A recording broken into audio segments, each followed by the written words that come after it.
Really? Well, that's odd. He's not supposed to have any contact with his mother. She's the victim of this crime that he assaulted her. This probation revocation hearing changes every time another witness speaks. It begins with allegations tied to an uninvited entry into a neighbor's home and conduct so bizarre the defense tries to point to mental illness. Then the focus widens to what probation was actually tracking, whether Judge Stevens' orders were followed, and what the defendant's own mother may reveal. Almost every answer creates yet another problem.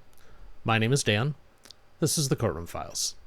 I am ready. I have that one with Mr. Ham. And I know I recognize the PO is here too. The what? The PO. Who's here? The PO. How do you spell that? There you go, right there. He is live and in color.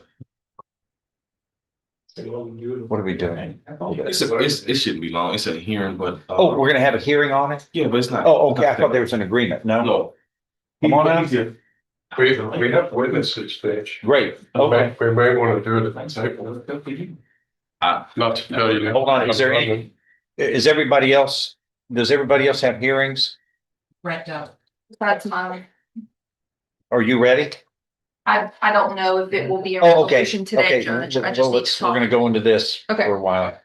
All right. We call Cortland Hardwick. That's you, sir? Yes, sir. Okay. And you were here with Mr. Adams, your attorney, Yes. and the state's attorney. There is a motion to revoke probation that has been filed as of March 24th of this year. And it alleges that you have failed on your probation in 6 different ways by committing burglary of a habitation, by indecent exposure, failing to report to the probation office, failing to provide verification of community service hours, failing to provide verification of entering and successfully completing batterers intervention and prevention program. We call that BIP, BIPP. And failing to pay court assessed fees as directed. All of these were conditions of probation, but the court had ordered you to follow based upon your conviction here, upon your plea of guilty to the 3rd-degree felony of injury to an elderly person. The 3rd-degree felony that you were indicted for. Do you understand where we're standing here? We're going to have a hearing on these violations that are alleged. All right, y'all have a seat and let's put on the evidence that needs to be presented. Thanks. Yes, sir. Brent, for moving. Appreciate you. All right. Once again, in 22-40987, the state of Texas versus Cortland Julian Hardwick, you're Mr. Hardwick. Yes. Here with Mr. Adams, your attorney, and the state's attorney. Mr. Hardwick, raise your right hand. Do you solemnly swear or affirm that any statements that you might make during this hearing shall be the truth, the whole truth, and nothing but the truth, so help you God? Yes, sir. All right, lower your hand. Does the defendant waive a formal reading of this motion to revoke probation? Can we proceed in summary? Yes, sir. In summary, this motion to revoke probation, again filed on March 24th of this year.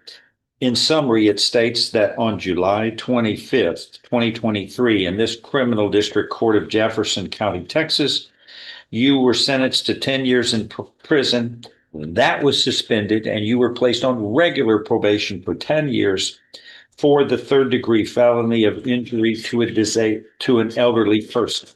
Is all of that true and correct? Correct. Yeah, speak out so she can hear. Okay.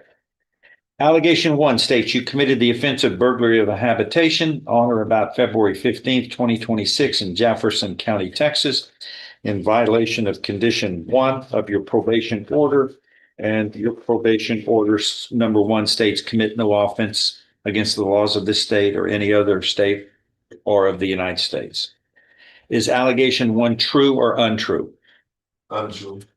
Untrue will be put into the record on your behalf. 2, Allegation 2 states you committed the offense of indecent exposure on or about February 15th, 2026 in Jefferson County, Texas, in violation of condition 1 of your probation order. Is that true or untrue?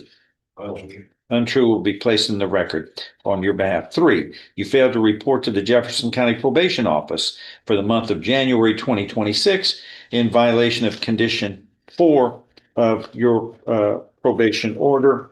Condition 4 states report as directed by your probation officer and obey all rules and regulations of the Jefferson County Probation Office. Is that true or untrue? That's true. 4, you failed to provide verification of performing community service hours as directed in violation of condition 18 of your probation order. Your probation order number 18 states that you shall perform 600 hours of community service. And anyway, you have required community service obligations as part of your probation order. And is this allegation true or untrue? Untrue. 5, you failed to provide verification of entering and successfully completing the battering intervention and prevention program. We call that BIP, BIP, in violation of condition 27 of your probation order, which states complete BIP and pay all associated costs. Is that true or untrue? Untrue. And finally, this says in number 6, you failed to pay court assessed fees as directed, and you are, as of February 17th, 2026, in arrears $2,735 in cost, fees, and other assessments as part of your probation. And that is in violation of condition 35 of your probation order, which states pay the amounts required in this probation as set out in this order. Is that true or untrue? Untrue. That's okay. Untrue is written in, is written into the record and placed into the record on each of these allegations. State may call your first witness. Ronnie Williams.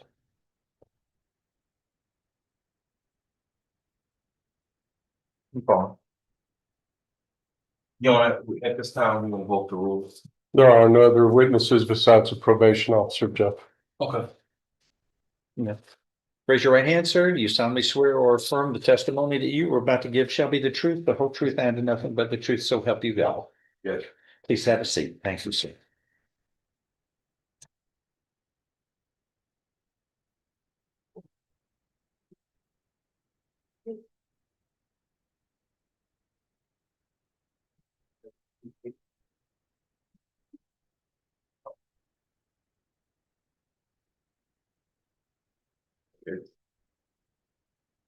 Yeah, that works.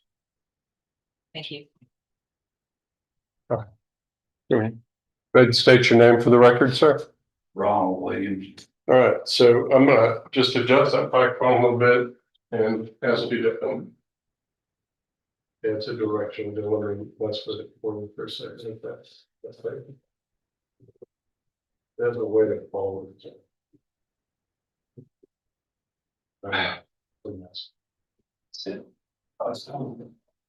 if you're gonna hold it, don't hold it, close the top. I'm gonna try All it. right, Hold on for just a second. I'm gonna. if you wanna mess with it, go ahead. Let's hold on. I had it said that earlier. I know, everybody moves it around, but Yeah. You gotta. There. all right, so Stand by. I apologize.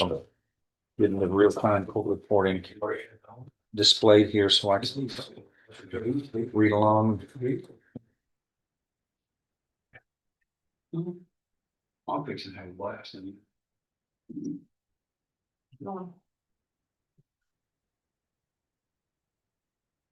Okay, and again, you were Ronald Williams? Yeah. Right, I think when I called you, I called out the name Ronnie Williams. Do you go by Ronnie? I go by Ron. And your official name is Ronald Williams? Yes. Is it spelled RONALD? Yes. Williams is the common spelling? Is that a yes? Yes. All right, you're doing good. Where do you live, sir? Do you live here in the city of Beaumont? I don't want to get into the specific street address, but is that on Chamberlain Drive? Yes, it is. Okay. Do you remember an incident that occurred on February 15th of 2026? Yeah. Yes, sir. Okay. And did this incident occur at your house? Yes, sir. You are the owner. My mother was the owner. Okay. She's passed. But you are the one that currently lives there? And is there a lady that lives there in that house as well? Yes, sir. And what's her name? Teresa Hayes. All right. So what happened on February 15th, 2026? I go to get us something to eat, me and my girlfriend. And when I come back, I'm back in the driveway. And he's coming down from across the street down the driveway. Oh, hold on, who's he? So I wasn't there. Slim's all I know him by. I don't know him. I don't. Do you see him in the courtroom? Yes, sir, I do. And what is Slim wearing? Orange jumpsuit.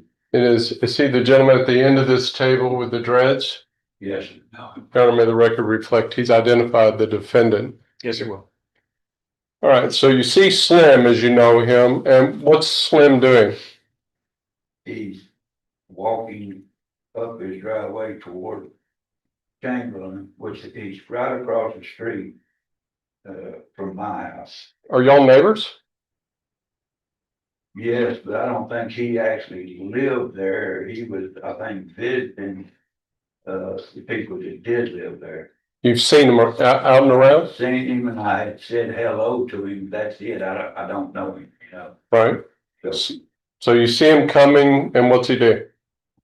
so I'm sitting there listening to a song on radio. I'm going to finish listening to it. So That's you in your car, sir? yes, sir, Okay. I'm in my car. And so he turns like he's gonna go down to college, but then he stops and he comes right through my yard. What did he do? So I open the door, I get food, go towards my front door. By the time I got there, he's at my front door. And I asked, what are you doing, man? So I open the door and he just goes right on up in my house. He goes over and lays on my couch. So let me stop you there, and I know you've got more to say, but did you invite him to come into your house? No, I mean, everybody come in. So all this was his choice, he just walked through your yard, came through your door, Yes. lays down on your couch. The objection is that's gonna be a misstatement of testimony. I thought I heard his testimony was he opened the door.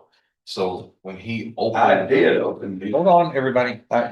When there's objection, I got a rule on it, then you're gonna have a fair opportunity to be heard. What's your objection? Judge, the legal objection is that's a misstatement of the testimony because the client said he opened the door. So it's not like my guy's forcing himself in there. He opened the door. The court will note what the record shows, and you will have a fair opportunity to present evidence, Mr. Adams. Thank you, Your when it's your turn, and to cross-examine.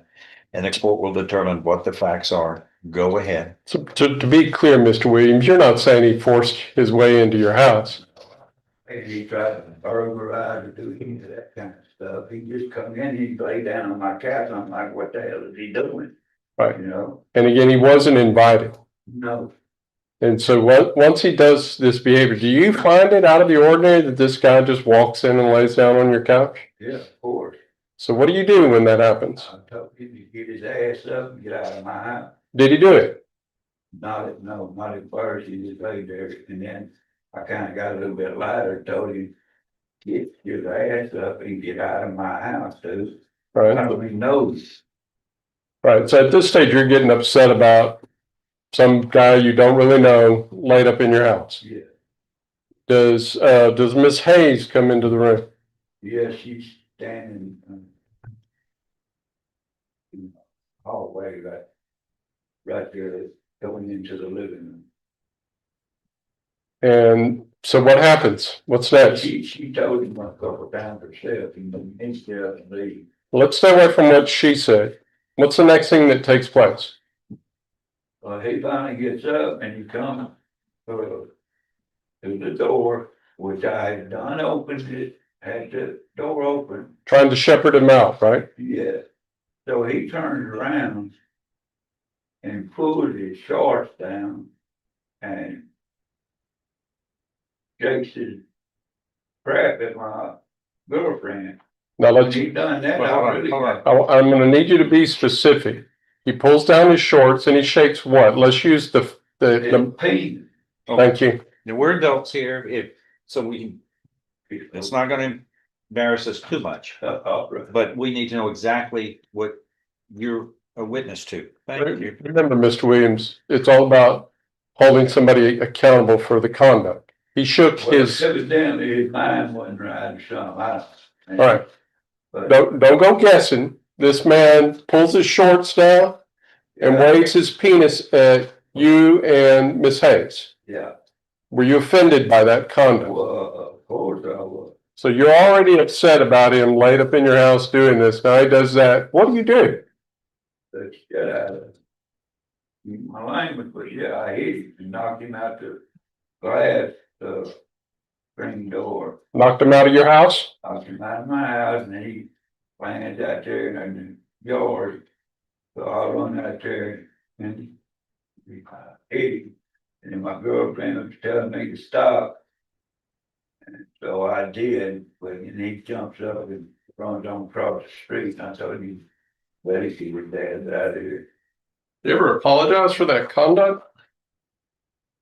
It was like 3 nights later, there was a knock on the door. I'm sitting there watching the TVs.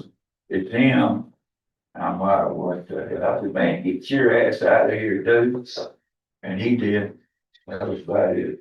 Any doubt in your mind that whenever he was in your residence, that you gave him notice that you wanted him out, that he was an unwelcome visitor? Could you repeat that? Is there any doubt in your mind that when all this is taking place, you let him know you wanted him out of your house? Well, yeah, they know. And he didn't do it initially. You basically had to force him out. Well, yeah, Well, yeah, I mean, your punch yeah, took him out of the house. yeah. And all that conduct that he did was not by your consent, meaning you didn't agree to all that to happen, correct? No, I didn't see it. So some of the questions we have to ask about legal elements are kind of wordy, but that's what I needed to ask you, sir. It was without your consent. Just like him exposing himself to you and your girlfriend, Miss Hayes. Y'all found it indecent and it was inappropriate, correct? Yes, And all this occurred within your residence there on Chamberlain here in the city of Beaumont within Jefferson County, Texas, correct? That's Williams. How you doing, Mr. Williams? You doing okay? yeah, I'm doing okay, yeah. All right, my name is Langston Adams, and I represent Mr. Cortland Hartwick, and he's to my right, all right? All right, now, when I heard you testify, I wrote down 3 things that I heard come directly out of your mouth, all right?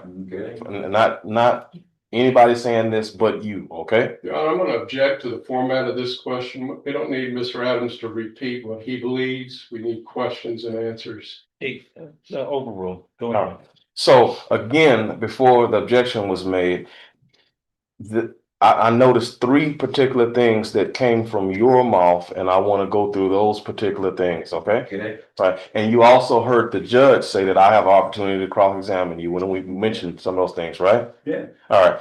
One of the things that came out of your mouth is that when my client approached the door to your home, you said you opened the door. Was that correct? That when you said that? Yeah. All right. And another thing that I heard that came out of your mouth, you said word for word, I'm not saying he was burglarized in the house. Do you remember when you said that? Right? Yeah. And that came from your mouth. And then another thing that I heard you say that came directly from your mouth is you said apparently, to use your exact words, You didn't say apparently. Your exact words was evidently he was not in his right mind. Do you remember you saying that, right?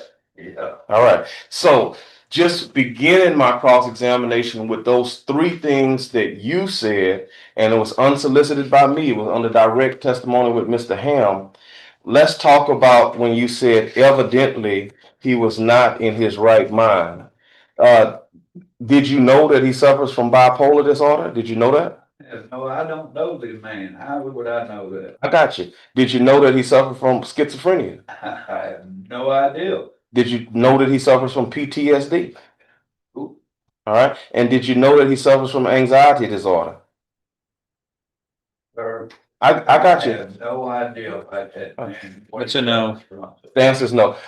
And did you know that he went to Spindletop MHMR for treatment? Did you know that?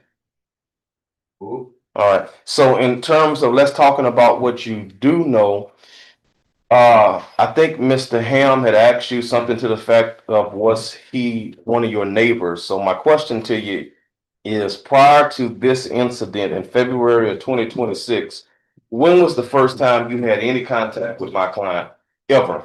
Well, I really can't answer that question. I mean.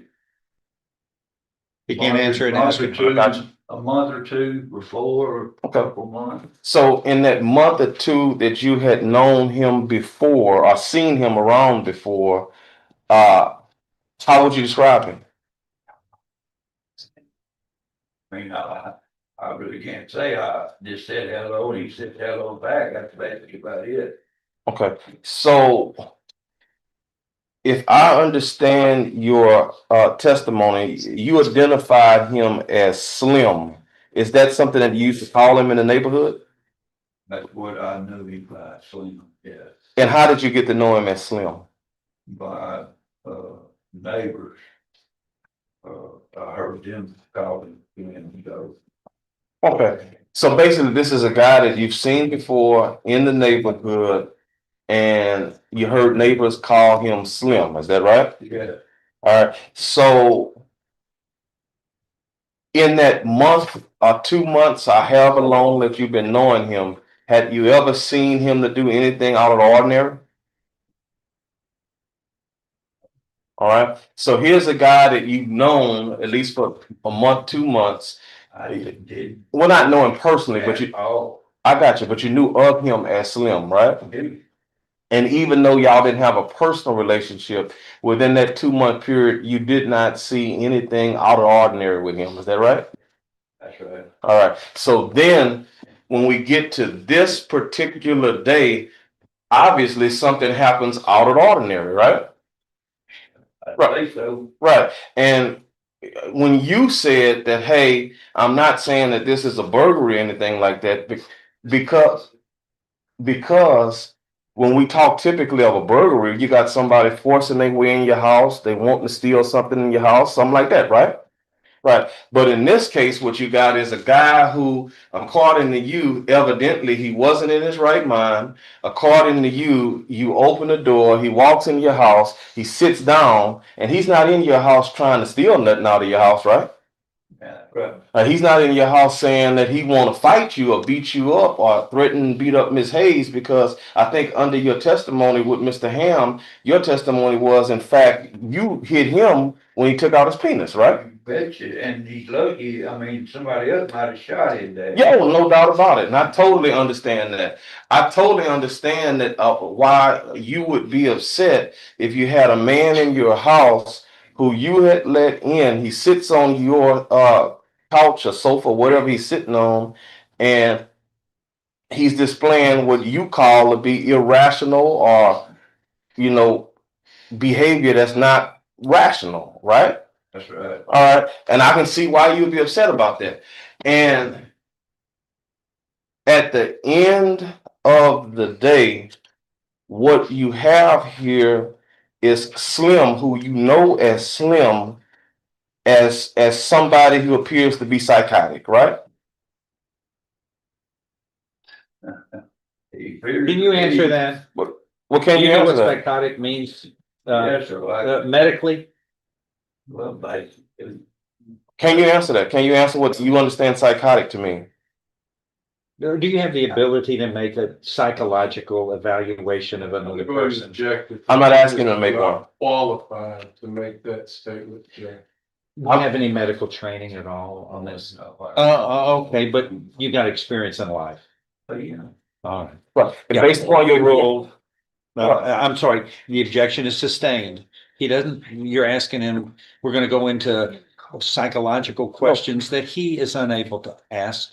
I'm not But going we can, we're just talking about I'm not. figuring out what the facts are in this case. He doesn't have the qualification to make a medical or psychological determination, so go ahead. He's a witness to what he saw, and he's doing the best to try to explain it. Go ahead. All right. So you understand that you're not a doctor, you're not a psychologist, you're not a medical provider, you're not a counselor, right? that's right. Right. But you are a lay person, right? You're a person with common sense, right? You got eyes, you got ears, you got your senses, you can see, right? And you don't have to be a doctor or psychologist to see something strange, right? Right. And in your own words, you said apparently he was out of his mind, and then you're not a psychologist to be to see that, right? Apparently, I thought he might be on something, you know. Gotcha. So do you understand that I'm not asking you to make a medical diagnosis? I'm asking you to tell me what you saw with your own eyes. I done told you that. Okay, and I'll move on. Thank you for your time on that.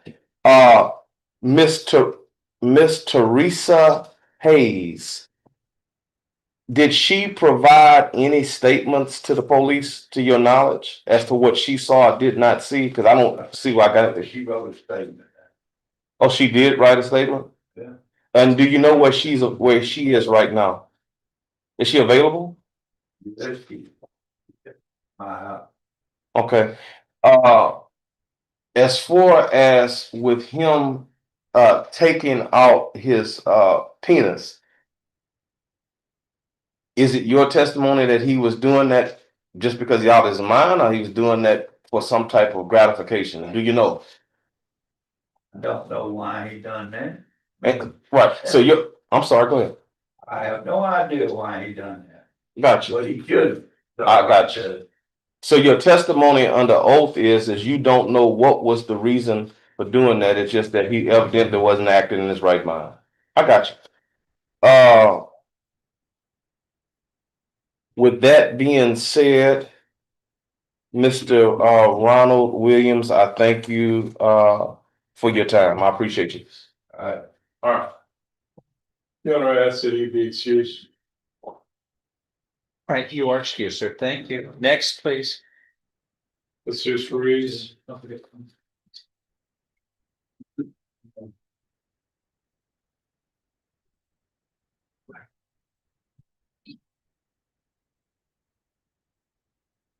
Thank you, sir. You can go. And raise your right hand, sir. Do you solemnly swear or affirm the testimony that you are about to give shall be the truth, the whole truth, and nothing but the truth, so help you God? Lower your hand, thank you. All right, so let's get you to state your name for the record. We'll check the microphone here. Jesus Ruiz. Oh, good. And what do you do for a living, sir? I am a community supervision officer here in Jefferson County, And how long have you been working in that capacity? about a year and a half. And in that time frame, have you had an individual by the name of Cortland Julian Hardwick on your caseload? Yes, I have. Do you see him here in the courtroom today? Yes, I do. Can you point to him and identify something that he's wearing? Orange suit. Your I Honor, don't have a legal objection, but I couldn't hear him when he said the time period that he had my client. I didn't hear. Yeah, could you repeat that? The time period that you were, how long have you had him on your Yes. caseload?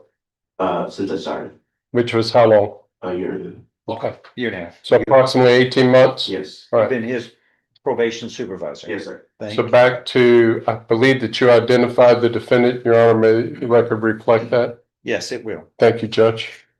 All right, so Mr. Ruiz, in general, how was Mr. Hardwick as far as How did he do on probation? It was doing pretty good. Okay. Was he compliant with what he needed to do? For the most part, yes. Now, I see from the administrative hearing that we did have one prior administrative hearing where I think we were dealing with him in Spindletop. Yes. Has he been compliant with that? Before, Medication, things of that nature? up until this new offense, yes. All right, so this new offense is from February 15th of 2026, correct? Yes. All right, did he report to you that he was arrested on these charges? No, he did not. Okay. So how did you learn about it? I saw it on the police report, on the arrest report. And was it after that you processed this administrative hearing and the motion that we're dealing with here? Yes, I did. All right. And you're a part of the mental health initiative caseload, is that correct? Yes. So for the purposes of the record, tell us what that means. So I'm the mental health initiative officer. My caseload involves people on probation that have mental health issues. All right, so they are competent, correct? Yes. And Objection, same objection that he raised. He's not qualified to make a medical diagnosis as to whether or not. I'll he's rephrase. competent, so he's not- Sustain. I Go will ahead. rephrase. Sustain. He's- He's gonna rephrase. Okay, it had been answered and he can amend his question and your objection To sustained. your knowledge okay, do you get people on your caseload that are incompetent? Yes, I have. Where they've previously been found incompetent, but they have to be competent to be dealt with in the court system, right? I would imagine so, yes. Are you familiar with that? Okay. So let's go to the other accusations. You alleged in the administrative hearing that he failed to report in January of 2026. Yes. When was he scheduled to report?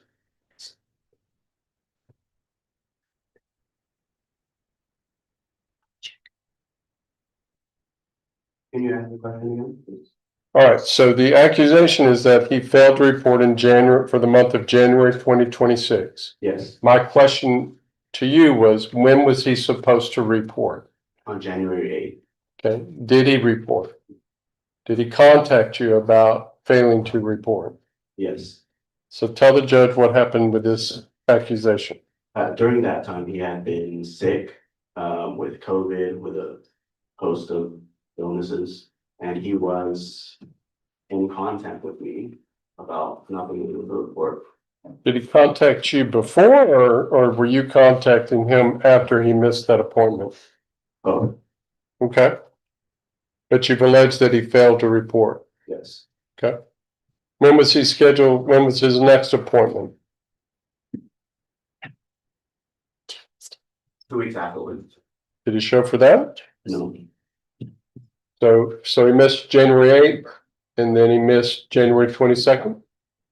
Are there any other, that's a yes? Yes. Did he miss any other dates in January? No.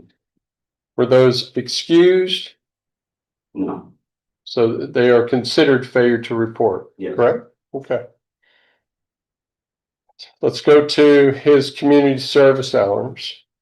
He's been on probation on this matter since July 25th of 2023, correct? Yes. And am I accurate that his probation order states that he was to do 600 hours of community service? Yes. And that, as with everybody else in the department, it's recommended that he do 50% within the first year. Yes. So by July of 2024, he should have done 300 hours Yes. and be well on his way to completing that. Where's he at on community service? Completed 4 hours so far. So out of the 600, he's done 4. Yes. When was the 4 that he did?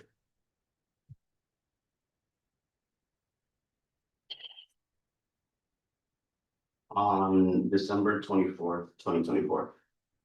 None since then? No, Any excuses why? he was working. Did you confirm that he was working? Yes. So that connects with then his ability to pay court assessed fees, right? You had proof that he could pay? Yes, Why wasn't he paying? he had a lot going on. That's what he was telling you? All right. We all have a lot Going on? We all have What's a that lot. mean? Yeah. Did you excuse his arrearages? No, But he could have paid according to the information you have. yes, He was working yes. up until he got arrested on this. I'm not sure up until he got arrested, but months before he got arrested, yes, he was working. Okay. And you confirmed it. Yes. All right. So let's go to the last. Hold on, Yes, sir. just let me get clear on something, since these are parts of the allegations of the motion to revoke probation. On the community service, he's completed 4 hours. Yes, sir. And 4 hours, and that is from the time he was placed on probation on July 25th, 2023, essentially 3 years ago. Yes, sir. 4 hours, Yes, sir. 3 years, that's a grand total of less than 1 hour a year. That's a yes, Your Honor. Yes. He's nodding his head, but he's not answering. Okay. All right, and what did he say? He was busy doing other things? He was working. Working? Yes. What was he doing for He work? was working at KFC. Frying chicken? Yes. Was he working 24 hours a day there? Not to my knowledge. No. Okay, it was like regular 8 hours shifts or something? Yes, sir. Okay. Did you get income statements from him? Were you able to get income statements? No, sir. So how do you verify he's actually working? And other probationers? How did they just tell you? I mean, trust, but we verify, right? Yes, sir. Okay, what we've done to verify what he was actually doing, especially in light of the fact that he must be he apparently, according to him, was working so hard he can only do 1 hour a year of community service. Well, multiple times when he reported in his KFC outfit. His attire that he wore to KFC. And that was his, not something he found on the road? I cannot confirm it. Okay, so we really don't know because, all right. Okay, and as far as arrearages and money, what was the total amount of money that he paid for his costs for being on probation during these 3 years? He has a total credit of $307. Okay, so a grand total of about $100 a year. Yes. Okay, which is a grand total of about 30 cents a day. Yes, sir. Go ahead. Batters treatment program. It's alleged in this motion that he failed to provide verification of entering and successfully completing. Yes. What's going on with that? So he didn't qualify to do the intervention program, so we had him doing the anger management program. Something he did complete, he showed that he completed, but I never got a certificate for it. Why didn't he qualify for batters intervention program? There's certain stipulations with batters intervention that qualify you or don't qualify you. And when I spoke with my supervisor, she advised that anger management would be better suited for him. Okay. When did y'all make that change? This was done before, well, I found out about it, but this was done before I started working. Okay. And he claimed that he did it. He came into my office during one of the reporting days and he showed me on his phone that he completed the 8-hour anger management course. Yes, but I never got a certificate of completion. Is that the purpose of this? Is that we don't have proof, we don't have verification that he successfully completed the program? Well, objection. Oh, wait, Legal- hold on. Well, he asked a question. What's your objection? Legal objection is that misstates the testimony when he asked him when you don't have verification. He did have verification because he showed the phone and what he completed. That is verification that and the guy acknowledged that he completed the anger management program, and my client showed him the phone that documented where he completed the program. Okay. He just said that. Okay. So he does have verification. Okay. overruled. He can answer the question and you can follow up with your questions. Yeah, unless you want to take the stand. I don't know. Okay. Does the department accept people showing them something on the phone? No. It's a good indicator that maybe they did it, right? Yes? Yes. Is that a yes? And did you give them instructions about that you needed actual verification? Yes, sir. Did you ever get it? Yes, sir. And to be clear, it wasn't for the batter's intervention program, it was for the anger management program, which is 8 hours. Yes, sir. The batter's intervention program is a much longer program, isn't it? I'm not sure. Okay. You're not that familiar with that one, are you? No. That's Before we go on, let me get something clear on this since it states in the motion to revoke probation, failed to provide verification of entering and successfully the battering intervention and prevention program. What are we doing with that? He explained in his testimony, Judge, that the department changed that requirement to the anger management. When did I sign that? I didn't order that. I So ordered batterers intervention. I didn't order. Is there something? I know y'all changed that, but y'all, it's my order. Yes, sir. The courts, the district judge's orders. I can't see an amended order anywhere here. My order is for him to complete batter's intervention. Now, things can change. But it says 27, complete BIPP, batter's intervention prevention, not anger management. I mean, he's not ordered, he wasn't ordered by me to do that. He was ordered by y'all. That's not, I don't think that's valid. That's apples and oranges. When they change it, I think I have to verify it and he's under my direction and my orders. Yeah, that's not the way I want it done, and I don't think any of the judges want it done that way.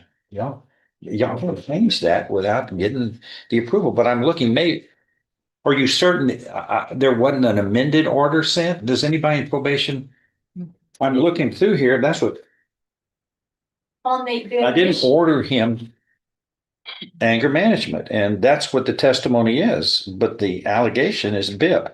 And they're not, I don't know what the PSI says, but the general condition for that says the BIT program or an approved anger management, but I don't. think I have that was done. 27. Complete BIPP is handwritten in blue ink and pay all associated costs. I don't have any other program.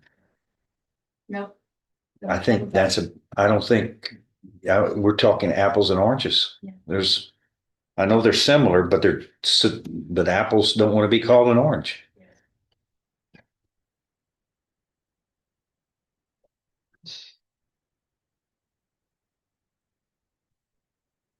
Yeah, I don't see any other amendment here too that modified that. But that has to be run by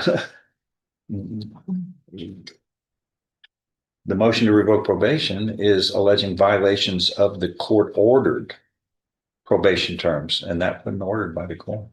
And so thus anger management is a good thing, but it's not what was required by the court. And the allegation is BIP violation. He didn't violate the BIP. He didn't take it, but he was told to do anger management, and he did that. I don't think how that can be used to violate as a violation of probation. a lot of the testimony, Judge. I'm going to abandon count 5. If that's the insult. So with that being said, you do agree with Judge Stevens and understand that the state is now abandoning 5, and I go with the rest, that without Judge Stevens' approval, you guys told him to take anger management when the court required him to take the BIP program, right? Yes. And that's the probation department that made that decision without the court's approval, right? Right? Yes. All right. So with that being said, since the state has abandoned 5, we'll now move to 1, 2, 3, 4, and 6. Okay. Yes. All right. Now with Mr. Ham, he mentioned that you had my client for 8 months and that I'm sorry, I apologize. You're correct. 18 months, and that you are one of the people who work on the mental health, I think you call it initiative caseload. Is that right? So with that being the case, I'm assuming you have some specialized knowledge about people with psychological and mental health conditions that everybody else don't have because you got assigned to this particular unit, right? Why were you assigned to this particular unit? Thank you. That was a better question. Why? I was hired on as the mental health initiative officer. Okay. Do you possess any knowledge or training that deals with people who have mental health issues? Not qualified, not certified, no. Okay, so you don't have any particular, so you're saying that the Jefferson County Probation Department hired somebody to work with mental health that has no credentials, no qualifications, nothing with dealing with mental health people. That's what Jefferson County did, right? We don't prescribe or guide. I heard you, but I got it. You don't prescribe, but you assigned to this particular division, and in being assigned to this particular division, you have no kind of training, seminars, nothing with dealing with people with mental health issues, right? Correct. That's all I want to know. All right. So now, with you mentioned that my client was going to Spindletop MHMR. What do you understand Spindletop MHMR to be? That's a mental health clinics And what do they do? providing mental health diagnosis and medication. All right. And I want to follow on the same line of questions that Judge Stevens asked you when it came to verification. Remember when he was asking you, how do you verify employment? And you was talking about how he comes in the KFC uniform and how do you know that was the questions of the judge, right? Yes. All right. So I'm gonna ask you the same line of questions when it comes to MHMR. Do you verify any type of mental health illness? Yes. Do you verify who the doctors are? Yes. Do you verify any prescriptions that was given, right? Yes. So with you doing that, and I'm just following Judge Stevens' line of question. Just answer your question. Okay. Did you verify and did you know that my client suffers from bipolar? Yes. Did you verify and you know that my client suffers from schizophrenia? Yes. Did you verify and did you know that my client suffers from post-traumatic stress disorder? Yes. And did you know and verify that my client suffers from anxiety disorder? Yes. Right.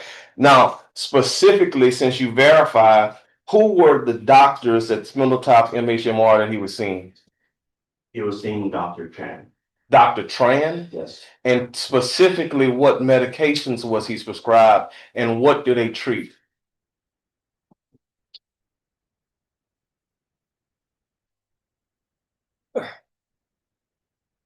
He was taking oxcarbazepine.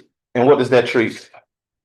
We found that with Okay, so oxcarbazepine is what you said? oxcarbazepine. Oxcarbazepine, that's one. Okay, what was the other one he was taking? Gabapentin. You said gabapentin? Yes. And what does gabapentin treat? That is for his anxiety. Anxiety? Any other medications was he receiving? Hydroxyzine. Hydroxyzine? And what does that treat? That's for his mood stabilizing. Mood stabilizing? And what else? And trazodone. Trazodone. And what does trazodone treat? That's a sleep medication. That's a sleep medication? Yeah. Okay. With him having a known diagnosis of schizophrenia, did you know that he hears voices? Yes. And did you know that sometimes he sees things? Yeah. And did you know sometimes he hears voices and sees things that aren't really there? Yes. Right? Now, with Mr. Ham indicating that you had him for, as I corrected myself, 18 months, while you were dealing with him, did he display any kinds of behaviors that you would have considered to be unusual? Whenever he reported to the office visits, Yes. or whenever I saw him out on the field, Both. nothing. Nothing. And did you hear Mr. Ham's first witness? Because you were in the courtroom, right? Yes. Remember when I said, invoke the rule, and then Mr. Ham says only one witness, and that would have been you and Mr. Williams. So you heard the whole testimony, right? All right. And then you hearing the whole testimony when Mr. Williams was here, and I wrote down what you say evidently. What's your question? My question to you, did you hear? That's a question.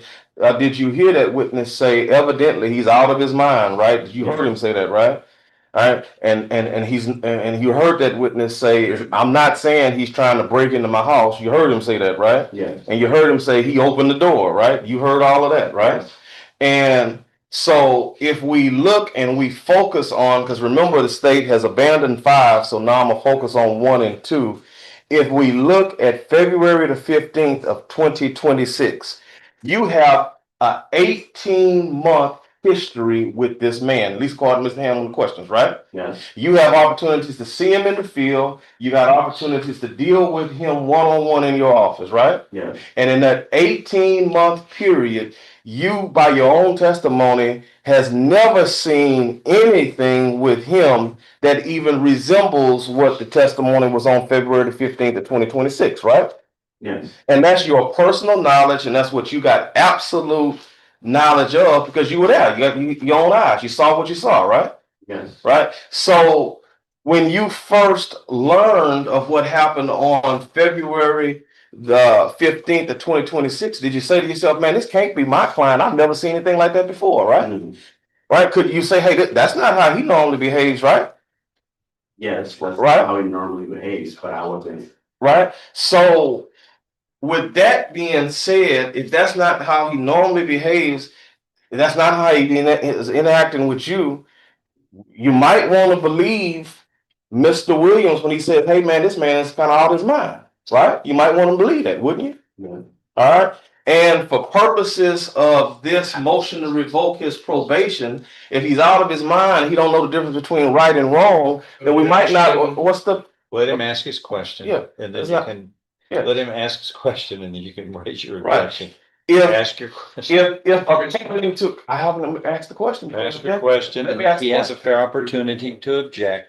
Just complete your question. All right. Again, you just said that you agreed with this Mr. Ham's witness that he appeared to be out of his mind, right? Now, my question to you is, a man who appears to be out of his mind and don't know right from wrong, we shouldn't revoke that man. We should keep him on probation and get him the treatment that he needs, not revoke him, right? Objection. Would you agree with that? No. Objection. He, He had made a legal objection. I'll just keep saying hold on, objection. hold on. I overruled the objection. He's answered. All right. Ask your next question. I'll move on to another topic. Thank you. All right. So with that being said, that we could keep him on probation. If we were to keep him on probation, right? And we know about this incident of February, what services, since you are the mental health officer for what Mr. Ham asked you about as the mental health initiative caseload, what additional services could you provide for my client? Could I provide? Well, the probation department provide. I won't say I. What could Jefferson County Probation Department provide for him? I'll get him set up with. For his mental health? Yes. Continuing spinal tap if he needs to go to a treatment facility for a prolonged period of time, we allow that. Right. And at the end of the day, what's better for him, because you've quite sure heard Judge Stevens brag about the department. That we got a great Jefferson. What's your question? Well, here's the question I'm We've asking. all heard. Would you agree with me that the Jefferson County Probation Department works very well in meeting the needs of his clients? Yes. And in working very well to meet the needs of his clients, wouldn't you agree with me that you would be willing? The question is willing. I'm asking a question. Would you be willing and able to continue to work with my client? That is a question. Would you be willing and able to do so? Yes. Right. So since you would be willing and able to do so, your department is an exemplary department.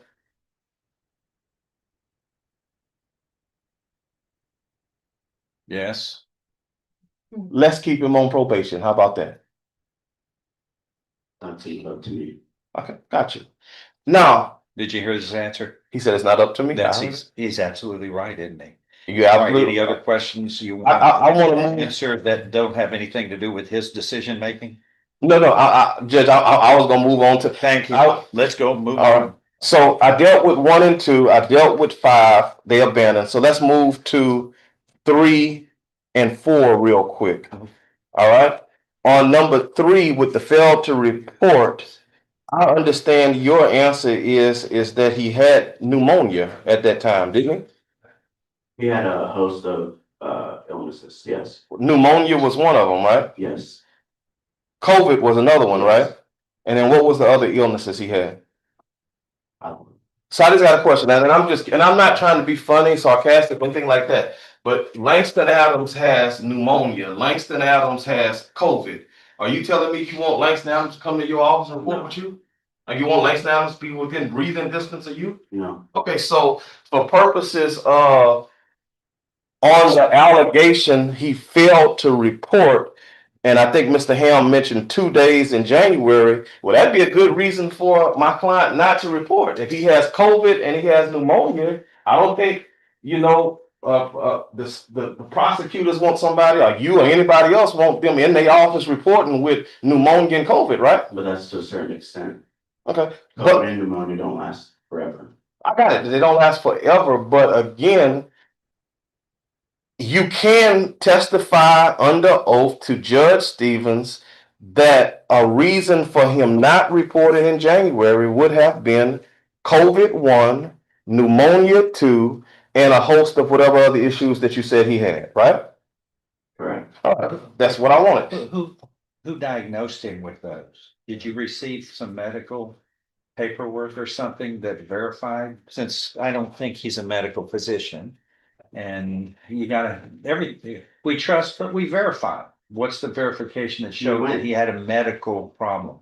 He went to American Family Care Urgent Care Yes, on 3195 Dowden Road. And this was on November 10th of 2025, where he was diagnosed with COVID. well, who says that? The provider. Okay, you have something in writing that verified that he had been diagnosed with an illness Yeah. by Of a medical provider. a medical Yes. provider? Okay, and you trust that's a valid document? Yes. Okay. Go. So basically, in answering Judge Stevens' questions, you did verify the pneumonia, the COVID, and whatever else that was wrong with him, and that would be a justified not to go report. He got a contagious disease. All right. Let me move on to Wait, the. hold on. He didn't answer anything. You just asked him a question. He didn't answer. Would you agree with that? Again. You answered it. The date was for November 10th, 25. He didn't report in January 26th. Okay, I got you. Let me move on to the next thing. That I'm looking at 5 real quick. I'm sorry. We 5 was abandoned. 5 is banned. I apologize. 4 is what I meant. Failed He failed to provide verification performing Yes. community service hours, right? Do you recognize the lady to my right? I think that's his mother. Do you recognize her? Just earlier. Okay. On the failure to provide verification, right? Did you not make it absolutely clear that if he was working and he was working at KFC, didn't you make it clear that he would not have to do that community service while he was working? Didn't you make that clear to him? I didn't make that clear. I said whenever he didn't work, he needed to come in. Okay.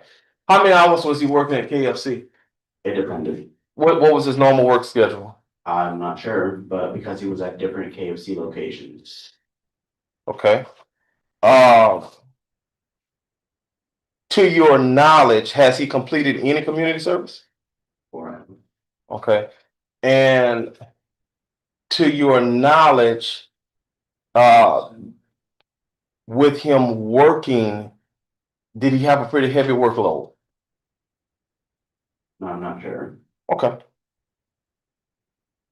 And then the last thing is 6, the arrears of 2,738. I believe that's where Judge was at. I'm reading 2,738.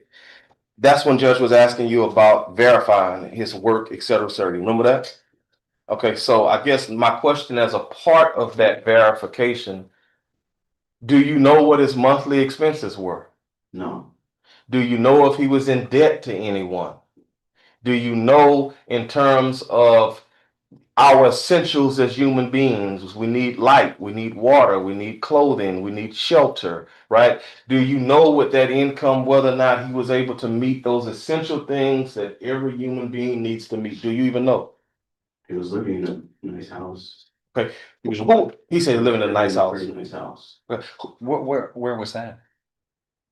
Whose home, is that his home? I'm not sure if that's his home. Or you don't? Who home was it? I'm not sure. Okay. Do you know in this nice house? I got you.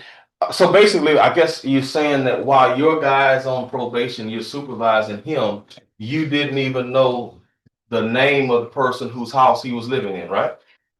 That's Uh, What was the address? Do you know?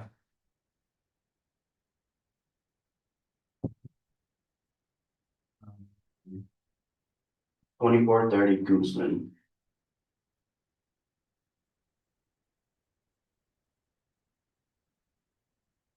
That's his mother's address, isn't it? he said he didn't know. No, I'm looking, that's his mother's address here in the court, in the papers. Right? You know? You don't know? Who's saying no? That's not. What's his mother? It says 2430 Guzman is his mother. 2430 is Ebony's house. I was staying with a girl I was dating. It's 2430 Woodman. Her address is 2438. It's Next further door. up. Is that next door? No, It's on got to be on the same side of the street. it's further up the block though. It's like her house is by a mailbox. Ebony is by the office in the front of the neighborhood. He's saying he didn't. Okay. Well, I guess my point that I'm making to you is wherever he stands, you didn't know who specifically he was staying with, right? His girlfriend. Well, he just said that. Now, so you saying the girlfriend?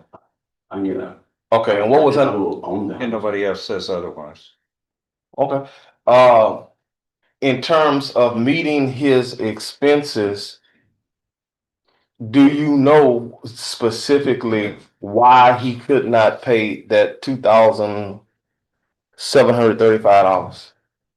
I don't know. A lot of our probationers have the money, but they decide not to pay. Well, we're not talking about the others. We talk about him. Well, let's say this. Personal experience. Oh, Tony. all right. You told Judge Stevens earlier. You said, I'm gonna use your exact words. You said, "Hey, he has a lot of things going on." And Judge looked up. Well, we all got a lot of things going on. So I guess I'm gonna follow up on that question by asking you, for him specifically, what are those a lot of things that he had going on for him? No, he was dealing with his illnesses. He was working, and he said he had problems with his family. Okay, so illnesses, he was working, he had problems with his family. Would you agree with me, and that's a question, would you agree with me that that's something we could use with Judge Stevens to mitigate this, to say, keep him on probation, don't violate him, look at all of those things, to use your language, that he was dealing with and working with while he was on probation? I'm using your language. Do you follow me? I follow you, but I don't agree. Okay. I thank you for your time. I appreciate you. And I think the state said you were gonna handle. Family. What's the problems with the family also? He wasn't always at his house. I'm sorry? He wasn't always at his mother's house. Sometimes they had disagreements from what I remember in our conversations. It was minuscule problems. It wasn't anything. What was it about disagreements with his mother? Yes. What do you mean? He would tell me they just didn't get along sometimes. And then he was staying with his girlfriend. It wasn't anything big in particular, but he said he just had a lot going on with family life. Really? Well, that's odd. He's not supposed to have any contact with his mother. She's the victim of this crime that he assaulted her. That's why he's on probation. He assaulted that lady. He's not supposed to have any contact unless I approve it. He's been contacting, dealing with? You're kidding me? I haven't understand what. No. He says you've been associating with her. I'd allow it under circumstances, but she's the victim. You assaulted your mother. God bless you. Who does that on this planet? You're convicted of assaulting your own mother. And you can't have any contact with a victim. That's in your probation order unless I approve it. Shame on you. Anything else? It's just what happens in these hearings. I find out information that I probably should have been known about. Because I'm supervising, and apparently the rules don't apply, especially my order. From my experience, just because they're on medication or just because they're off medication doesn't mean that they're less or more likely to commit a crime. Thank you. I know that. I appreciate that. Thing is what I am concerned about is actions of free will that are contrary to the court orders. Go ahead. I don't have any other questions. I don't have any additional questions. I have Needs to be excused. excused. Yes. State rest. Yo, we have a witness. We call Latrice Talley. Hold on. And it's not gonna be long.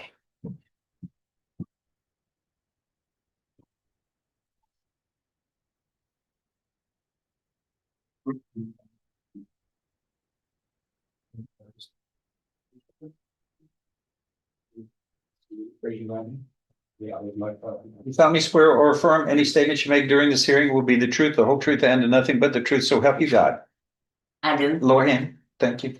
Be seated. Thank you. Would you Go ahead. I'm sorry. Would you state your full name for the record? Yeah, Sally. And Miss Talley, what is your relation to my client, Mr. Hart? Mother. And you're his biological mother, is that right? Uh, And as far as the underlying case, which is, I believe, the injury to the elderly, as Judge mentioned that you were the Victim. complaint, well, in that case, right? yes, sir. And just to get this out, while my client has been on probation, has he done anything to you that you would consider to be out of ordinary, wrong? Has he did anything to make you uncomfortable, anything like that? Not literally, no. All right. And matter of fact, let me be specific and candid to the court. You reached out to me to come testify on his behalf. Is that right? Yes. Right. That's right. Right. I didn't solicit you. You solicited me, right? You came to Langston Adams. Langston Adams didn't come to you. Is that right? That's right. And with you coming to Langston Adams, you the one who wanted to come to Langston Adams' office to come speak for your son, right? Right. I didn't ask you to do that, did I? No, you did not. You did that on your own. Yeah. I'm So- sorry. What? Okay. So, Yes, you're leading. Go okay. ahead. Well, I just want to make sure. So with that being the It's case, like, just tell the court in his own words what you know about this. okay. These so- are your thoughts.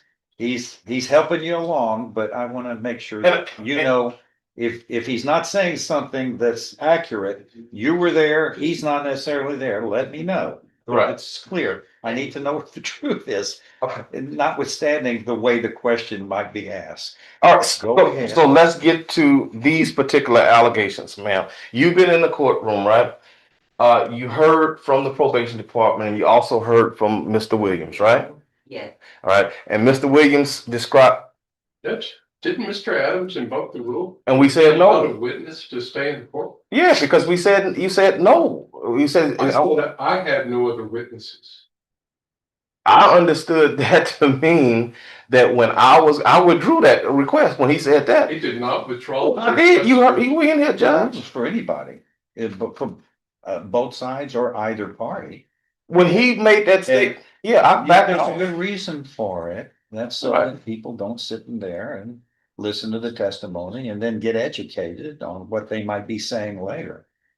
All right. Adams did not indicate. She's that he gonna had- test, I'm gonna let her testify, but the problem you have is when they sit in the Right. courtroom and listen, that kind of takes a little of the sting and emphasis and the accuracy of what their statements are, and that's why we developed the rule of sequestration of witnesses is what it's legally called. Well, let me ask People you. are outside and they don't hear what other people are stating, so that they don't get educated of other information Yes, that sir. would add to what they already know, which is what they should be testifying to, just what's in their mind, not what other people are telling them who are testifying in the same.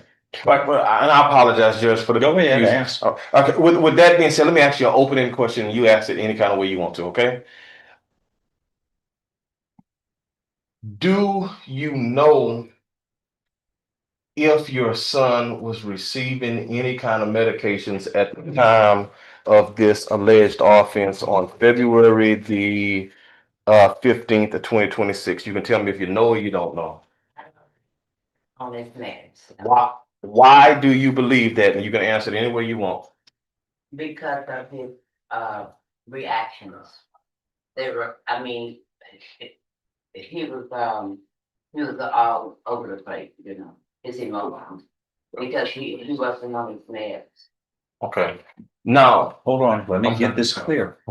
Was that his point? Because he wasn't feeling good on his medication? No. Well, who told him to stop?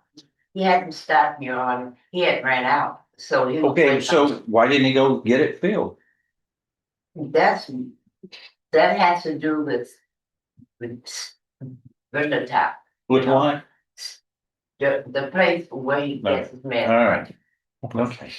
The top. all right. Go ahead. They were supplying his meds. Okay. They are the reason why. Well, why isn't he ran out. going to Spindle Top to get his medication? Why wasn't he getting his medication?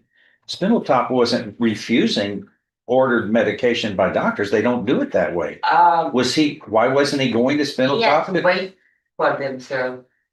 Your Honor, my understanding is that when he ran out, he had to wait on them. Then Who told you that? Who told you he was having to wait on them? I experienced. Oh, He you did not- don't know for sure.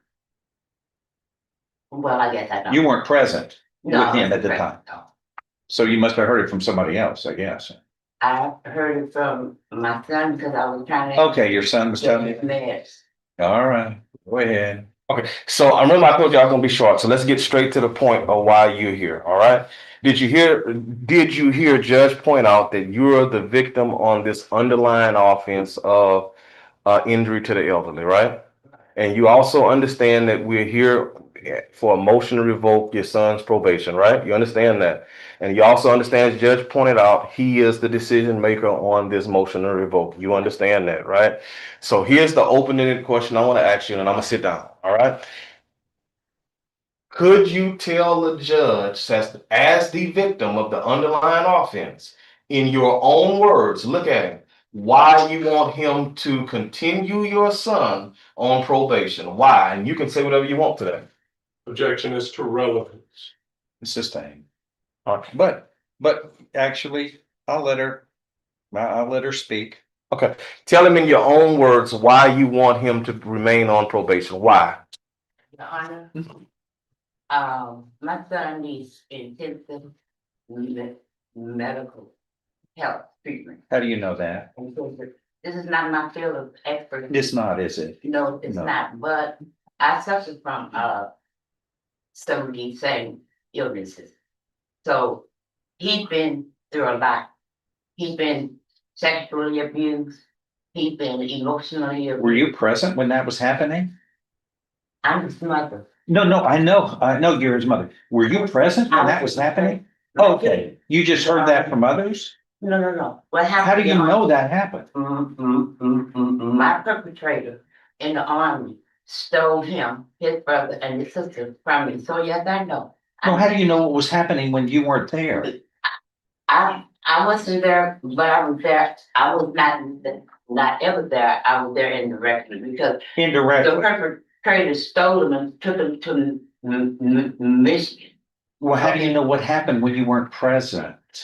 Because the children were brainwashed. I wasn't able. How do you know they were brainwashed? You weren't I was there. going to court, back and forth. I know you were going to court, but you weren't present at the event, right? But You can't do, so you weren't a witness. when you're on it today, you're right, I wasn't present. So I'm speaking for me. I suffer with these illnesses. I have PTSD. My perpetrated is a result of the United States Army, okay? And my son has been, he needs intensive mental health because he's OD on fentanyl. And he lives Wait a to second. tell about. Where is he getting fentanyl from? I'm just. No, where did he get fentanyl from? That's an illegal This- drug. That'll kill you, much less brainwash you. I'm telling you, Your Honor, my son OD'd on fentanyl, but he's here today. God bless He's you. a, I got a picture. I'd like to show you. No, no, my picture, ma'am, Your ma'am, Honor. hold on. I don't disagree with you, but I'm telling you, fentanyl, where is he getting fentanyl I from? don't know where he got it So you from. don't know a lot about your son then, do you? Your Honor, Do what I you? what I do know is that my son needs intensive. Fentanyl was not prescribed by the doctor, Your Honor. was it? It was, he OD'd on fentanyl. That wasn't prescribed by the doctor though, was it? No, no. No, it's not. No, it's not. He's getting it on the street somewhere. Yeah, yes, Right? Your Honor, yes. That's a crime. There is a. He's on my probation. He's not supposed to be getting fentanyl on Your the Honor, streets. my point is, my son OD'd on. The point is, he's committing crimes while he's on my probation. But you know, he OD'd, Your Honor. It was his choice to go find the fentanyl, right? Yes, sir. But God bless you. God bless you. Your Honor, all I'm asking for is intensive mental health therapy for But my son. That's I'm all I have asking for. ordered is for him to follow the rules and not commit crimes. And the more you speak, the more I learn he's not following the court's order. You know, but this was in like 5 years ago, almost, when he OD'd. I wish you'd have, yeah, I wish, he's been on, but he's been on probation for a long time here now. You know, Your Honor, I'm just asking you if you would please consider. He sees you regularly, doesn't, you and him see each other regularly, don't you? You see him regularly, don't You you? know, I don't see him regularly. He's homeless. But I mean, when you see him from time to time. Oh, yes. From time to time, I take him food. I know. I bring But him food. one of my court orders is he's not supposed to have any contact with you unless I approve it. I've never been asked to approve anything.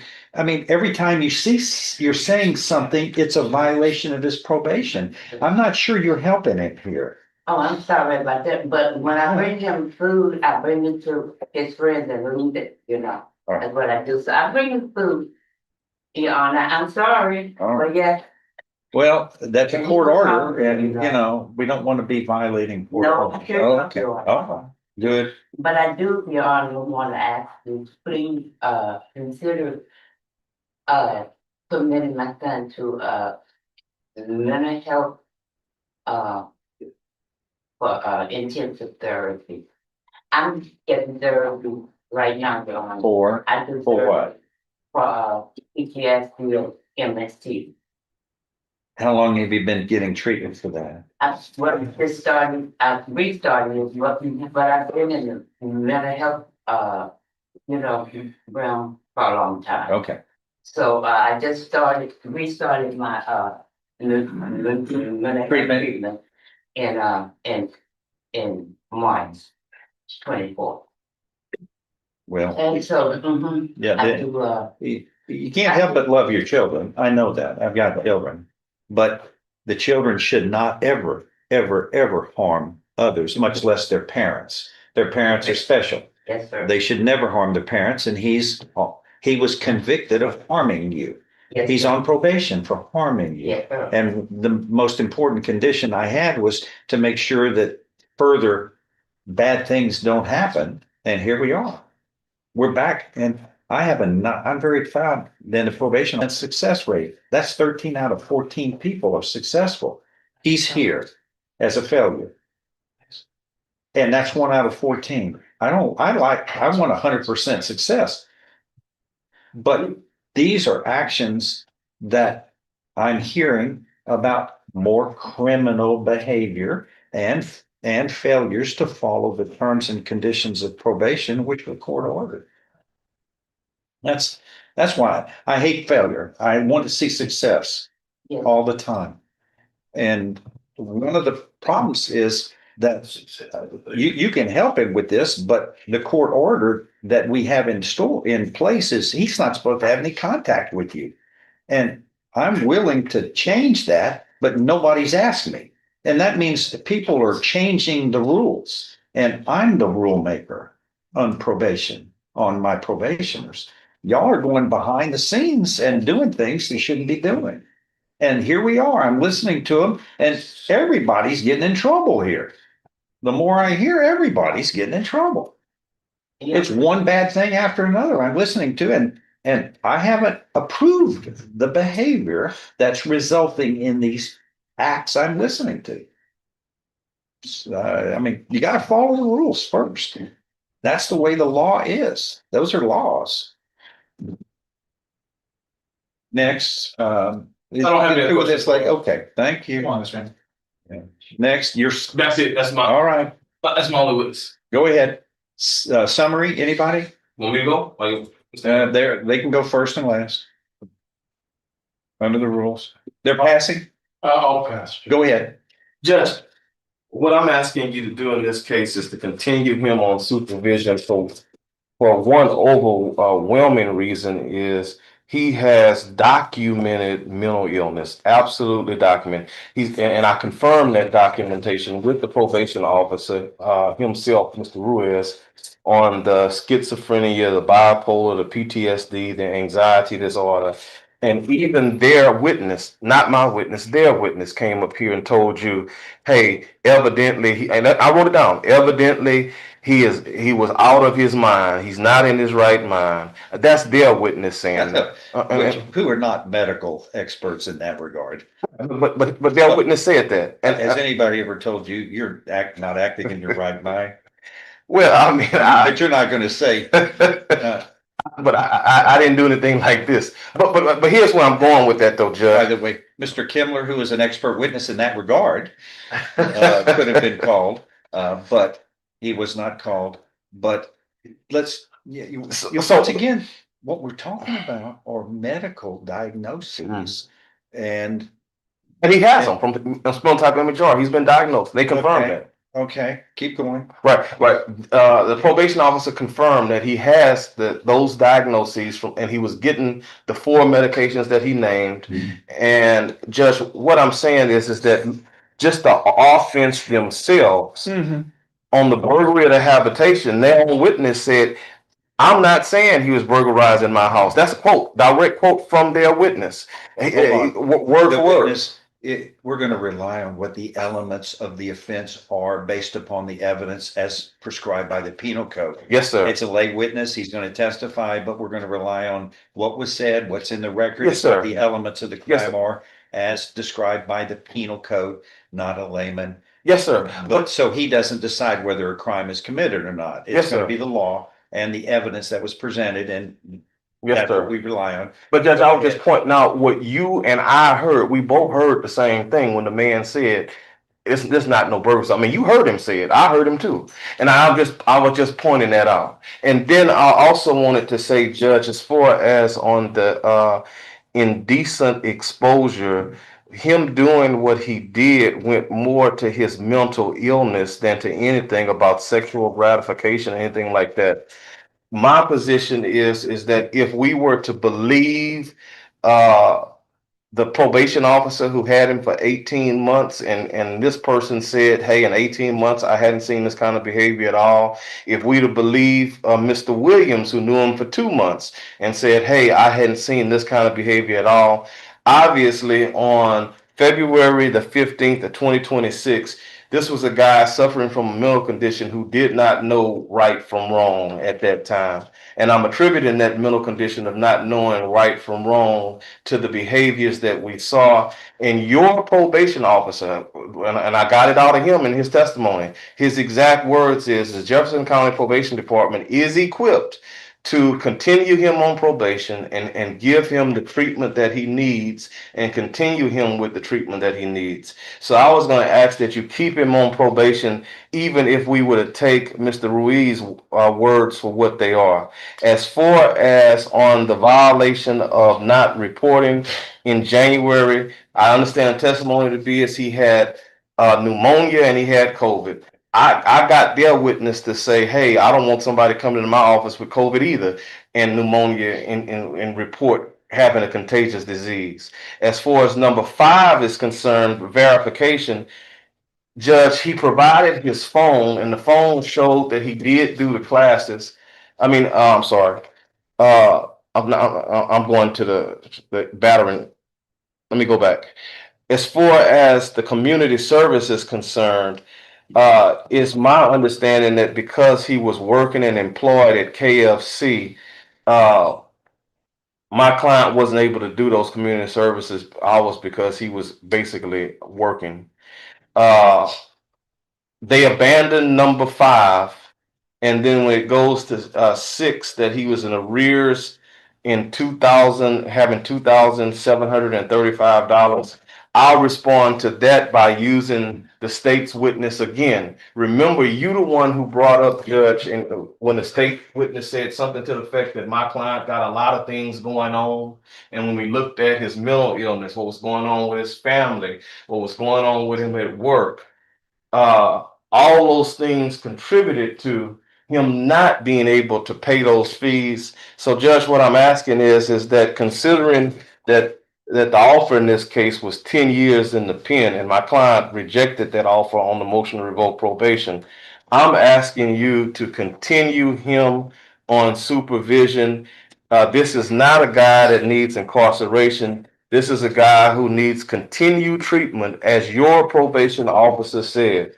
And most importantly, and here's where I'll sit down, Judge, the biggest person that's asking for you to keep him on probation is the very person who is the victim in this case, and that's his mom. His mom testified, and I asked her to tell you whatever she wanted to say. It wasn't no leading questions. It wasn't me suggesting the answer. I said, tell the judge whatever you want to tell him. And you heard her with your own ears that she wants her son to be continued on supervision. So I'm asking you, if you don't do it for my client personally, do it for the victim, which is his mother. His mother wants him to be continued on probation, and we're asking the court to honor at least her wishes, because you heard it with your own ears. You heard what she said. She wants her son to remain on probation, and I know the court heard her say that. So I'm asking the court just to honor what she wants, and she's the underlying victim in the case. And that's why I was asking for those things. I thank you, Judge, for your time. Okay. Go ahead. I'm going to stand by the evidence and ask that you find the accusations true. All right. The evidence is before the court in this motion to revoke probation. It is alleged that the defendant committed the offense of burglary of a habitation on or about February 15th, 2026 in Jefferson County, Texas, in violation of condition 1 of the defendant's community supervision order. What does the state say about that? I'm going to go down each one. Okay. As far as that is concerned, at the very bare minimum, he testified as to the lesser included offense of criminal trespass, Judge. Oh, really? He did. He said the man came into his house without his consent. He asked him to leave and he didn't do it.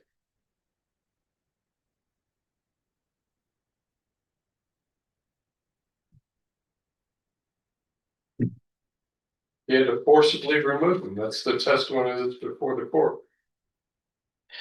All right. Then let me cite to you State versus Meru, 414 Southwest 3rd, 2013, en banc Court of Criminal Appeals.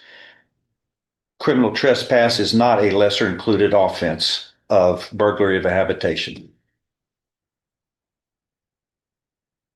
Why? They make it clear. The burglary of a habitation, breaking of entering, is a different version of what it is defined as for criminal trespass.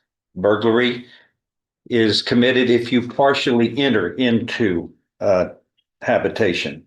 Criminal trespass requires full entry. That's why they said there is a difference. And it is not it's not been a lesser included since 2013. All right. So as to the elements of burglary, person commits that offense if it's without the consent of the owner. We had the owner here. He said he entered his habitation. Yep. That's Parent one enters the habitation. And he did that without his consent.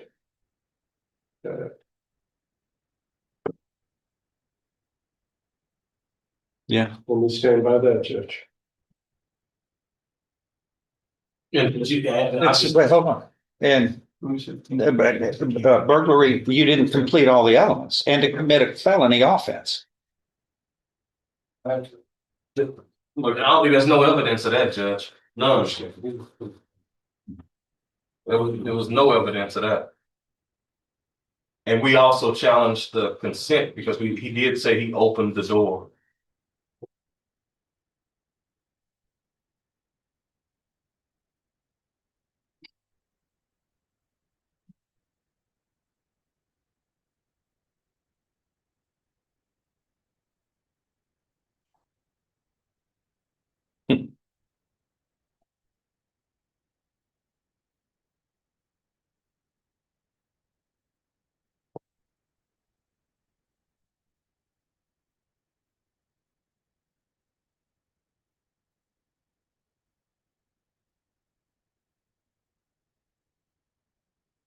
Burglary, a person commits the offense if without the effective consent of the owner enters a habitation or building not been open to the public with intent to commit a felony or an assault or felony theft or assault, that doesn't apply. 2, remains concealed with intent to commit a felony theft or an assault in the building or habitation.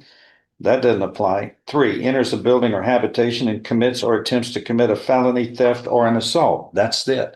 Where does that? It doesn't, Judge. Okay, I so. was relying upon criminal trespass. Okay, and criminal trespass is not a lesser included offense. Yes, sir. So burglary habitation allegation 1 was not proven. And Judge, will we be to rely on the legal issues of res judicata or issue preclusion? Because if he's indicted and the court has made the finding, then we would be entitled to use that as a defense. If the state should try to indict him on burglary habitation, you have made a finding, and we would ask that finding so it can be used as an affirmative defense. The court has made a finding that it was not proven by preponderance of the evidence or greater. It's up to a grand jury. If they want to indict, they will indict on what evidence is before them, which can be different from the evidence presented at this hearing. So no, you're not going to prevent a grand jury from doing lawfully their job. And that does not preclude the state from supplementing information in front of a grand jury that might be different from what was in another proceeding. So. Thank you, Your Honor.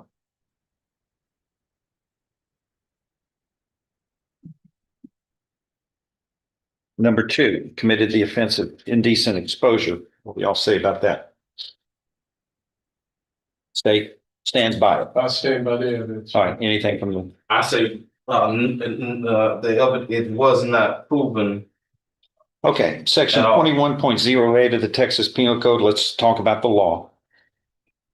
Describes what constitutes indecent exposure. A person commits an offense if he exposes his anus or any part of his genitals with intent to arouse or gratify the sexual desire of any person, and he is reckless about whether another is present who will be offended or alarmed by his act. An offense is, under this section, is a Class B misdemeanor, except that it is a Class A if it is shown on the trial of an offense the defendant has previously been convicted of one time of such an offense, and it becomes a state jail felony if a defendant has previously been convicted 2 or more times. And Judge, there was no witness who said that he did that for sexual gratification or to arouse himself. As a matter of fact, it's just the opposite. The opposite is even from their own witness that they believe that he was out of his mind and not in it. So him exposing himself was due to him by their own witness being out of his mind, not exposing himself for purposes of arousal or sexual gratification. Okay. So I would say that they haven't proven that. Not one witness, not one, and you heard it all, said that he went in there for sexual You've gratification. already said that several times. So Yeah. And not one. yeah, okay, yeah. Being an advocate, I disagree with you completely. I can draw reasonable inferences, and any jury is allowed to draw reasonable inferences from the facts. Somebody taking out his penis in somebody's house when he wasn't invited, and making masturbation movements. The court is going to infer that he was doing that to fit the element of attempting to arouse or gratify the sexual desire of the defendant. That is a crime. It's a misdemeanor. It is alleged in number 2 that he committed the offense of indecent exposure on or about February 15th, 2026 in Jefferson County, Texas, in violation of condition 1 of his probation order. I find that true beyond a reasonable doubt. Failed to report to the Jefferson County Probation Office for the month of January 26th, and failed to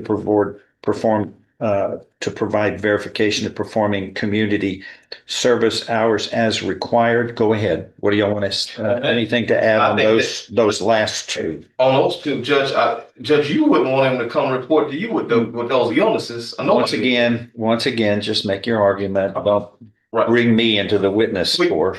The point I'm making, Judge, is based upon what their own witness said, and their witness even showed you the medical confirmation.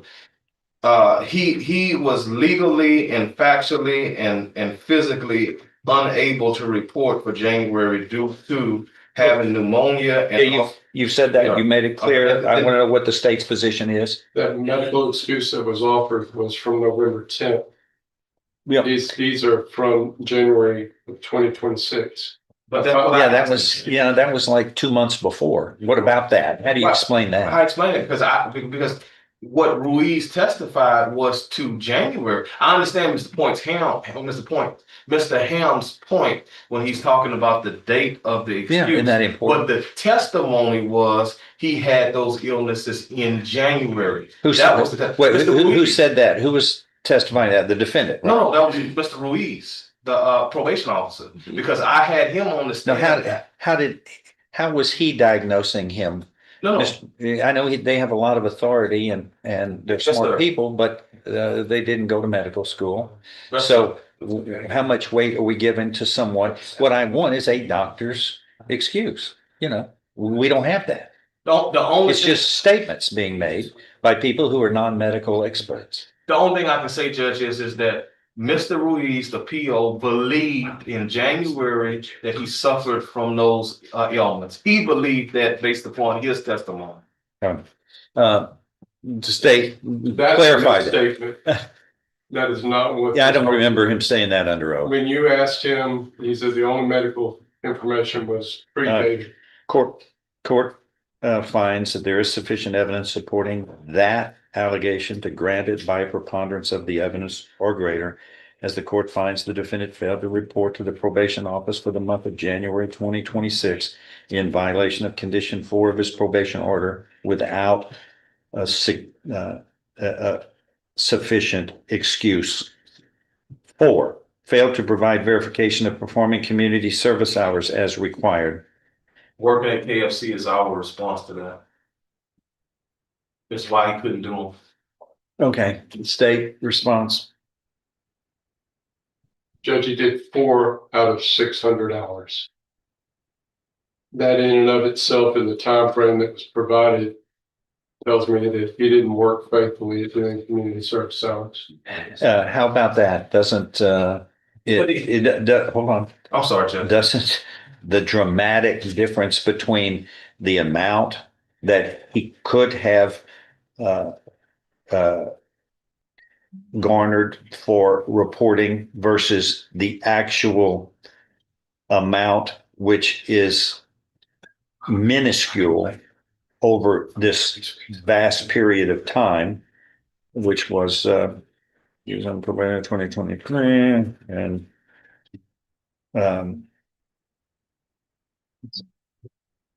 just wanted to agree, and we're talking about through earlier this year, January. I mean, we're talking about community service hours for one half of 23, half a year for 6 months in 23, all 12 months in 24, 12 months 25, 24 and 6, that's 30, over 30 months. And he's only done 4 hours. But Judge, in fairness to him. I mean, doesn't the math just not work out? Right, but I was going to add to that math, though, you also got to consider, though, with him being on probation for 10 years, he still had seven more years to complete all of that. So I want to give him the benefit that he had an additional 7 more years that he would have had to complete. And if the court is willing to continue him on supervision, I have confidence he's going to get that done, considering he got 7 more years. All right. The court will find true allegations 2, 3, and 4 was proven by a preponderance of the evidence or greater. And in allegation 2, indecent exposure was proved beyond a reasonable doubt. And failing to report is number 3, failing to provide verification of performing community service hours as required. And the court finds that those are violations of this motion to revoke probation. And the court finds shortly to those. All right. And that is enough to grant the motion to revoke probation in this case. What do we do next? Judge, I'm arguing that with him having that mental health condition and that with the probation department saying that they are willing and able to continue to treat him is to keep him on supervision. We did reject the 10-year offer, but we're asking to keep him on supervision. What state? Because of what the probation department said. Okay, what state saying? What state requesting? I think it should be revoked, Judge. The behavior on February 15th, I get that legally it doesn't fit the verb of habitation, but that we know it was trespass. We know that his conduct, as the witness says, was just not right. Every one of us would not want somebody to come plop down in our room. We ask them to leave, they don't leave, and then they pull their pants down and wag their penis at you. It's that conduct in and of itself needs to go to prison.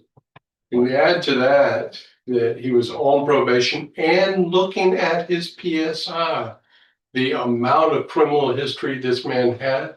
We gave him a break, giving him probation in the first place. I'm just a staunch believer that if you give somebody with a record that kind of an opportunity and they fail, then it's time to send them to prison.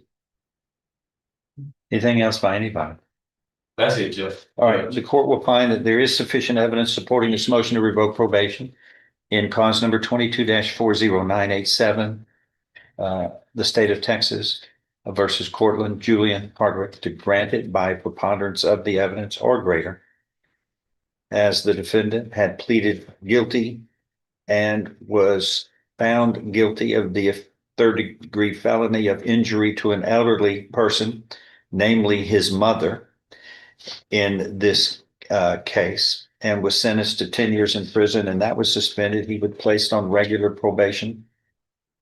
Based upon these findings of the court that the defendant, it is proven true in this hearing that he committed the offense of indecent exposure on or about February 15th, 2026 in Jefferson County, Texas, which is a violation of condition 1 of his probation order. The court finds that not only by preponderance of the evidence or greater, but beyond a reasonable doubt, and that 3 and 4 of the allegations of violations in the motion to revoke probation, namely failing to report to the probation office as directed and failing to provide verification of performing community service hours as required, were proven true as violations by a preponderance of the evidence or greater. So thus, those were violations of his probation. 3 violations of probation of condition 1, condition 4, and condition 18 of his probation order have been proven true.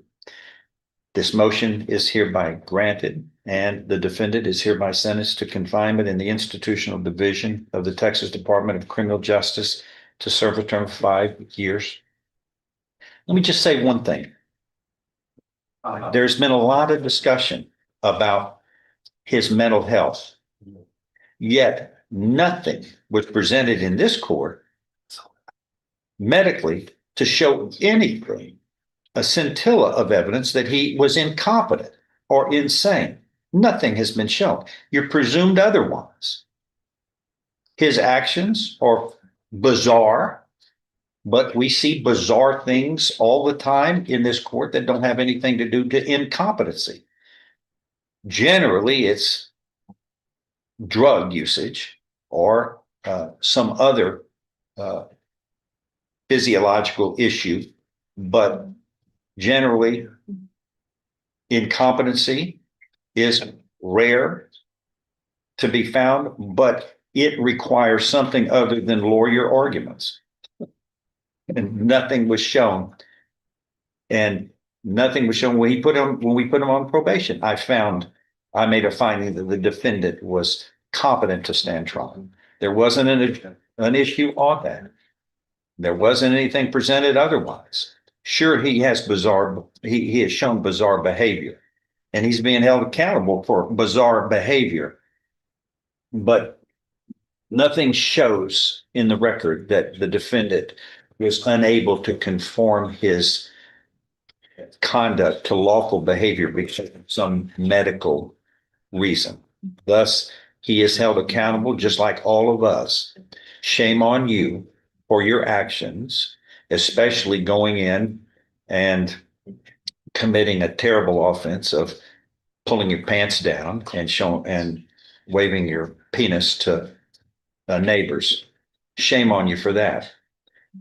We've had situations in this court where people pull out a gun and shoot the person in the head for that and shoot him somewhere else for good measure.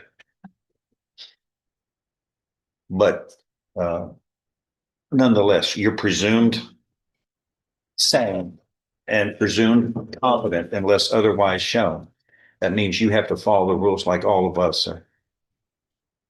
And you're going to be held accountable when you don't. That is all. We're in recess on this case. So in my mind, this hearing exposed two types of accountability. The defendant had to answer for the bizarre conduct, missed reporting, and almost no community service. Probation had to answer for a weak verification and changing a court-ordered program without Judge Stevens' approval. Those supervision problems were real, but so were the violations the judge ultimately found, and in the end, this whole thing was just a mess. But I'm curious to know what you think about the hearing itself, the conduct of everybody involved, in the final sentence. So take a moment and let me know down in the comments. And if you enjoyed this video, why don't you do me a favor and check out one of the two that are on your screen right now. Thank you so much for watching.